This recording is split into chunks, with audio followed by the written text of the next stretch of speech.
Guys, hello. তোমরা কেমন আছো? আজকে দেখো আমরা টার্গেট প্রকাশনীর পাউল প্রকাশনীর যে টার্গেট আমাদের প্রশ্ন সংকলন বই বেরিয়েছে ক্লাস 6 এর বিভিন্ন সাবজেক্টের আছে। দেখো ভূগোল। তো আজকে ভূগোল বিষয়টা নিয়ে আমরা আলোচনা করছি। 2025 সাল দেখতে পাচ্ছ তোমরা।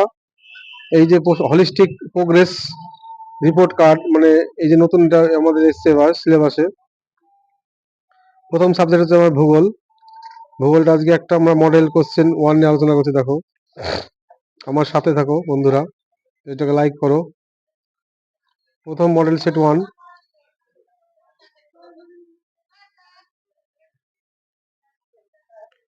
বলছে প্রাচীনকালে নাবিকরা উত্তর দিক ঠিক করতেন।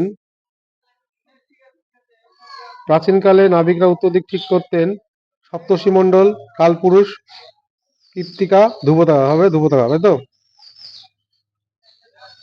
পরের প্রশ্ন, পৃথিবীর আকৃতি গোলাকার, নাশপাতির মতো, কমলালেবুর মতো, জিওডের মতো। অ্যান্সারটা হবে জিওডের মতো। নিরক্ষরেখার দক্ষিণে ৩.৫০ ডিগ্রি দক্ষিণ অক্ষরেখার অপর নাম হচ্ছে আমাদের মকরক্রান্তি রেখা। তাহলে আমাদের এই যে 0 ডিগ্রি নিরক্ষরেখা, এবার বলেছে ৩.৫০ ডিগ্রি দক্ষিণ, তাহলে এটা আমাদের হচ্ছে মকরক্রান্তি রেখা। এটা হচ্ছে মকরক্রান্তি রেখা আমাদের, আর এটা হচ্ছে কর্কটক্রান্তি রেখা উত্তর দিকে। সৌরজগতের বৃহত্তম গ্রহাণুর নাম কি? সেরেস। ঠিক আছে, সৌরজগতের বৃহত্তম গ্রহাণুর নাম কি? সেরেস। নিরক্ষীয় ব্যাস মেরু ব্যাসের তুলনায় 42 কিমি বেশি। তাহলে নিরক্ষীয় ব্যাস এবং মেরু ব্যাসের মধ্যে পার্থক্য হচ্ছে 42 কিমি।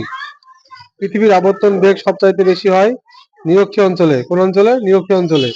নিরক্ষীয় অঞ্চল থেকে যত আমরা মেরুর দিকে যাব ততই কিন্তু আবর্তন গতিবেগ কমবে। পৃথিবীর আবর্তন গতিবেগ সব থেকে নিরক্ষীয় অঞ্চলে বেশি।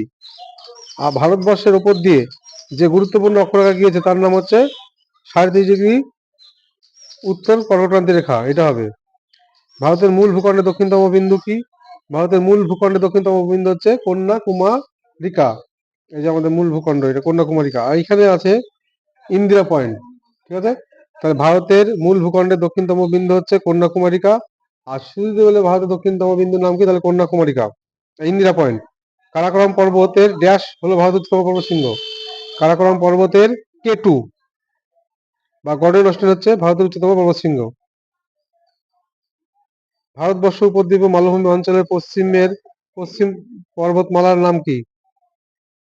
এটা তোমাদের থাকলো কমেন্টে, তোমরা উত্তরটা জানাবে আমাকে। ভারতের উচ্চতম পর্বতশৃঙ্গের নাম কি?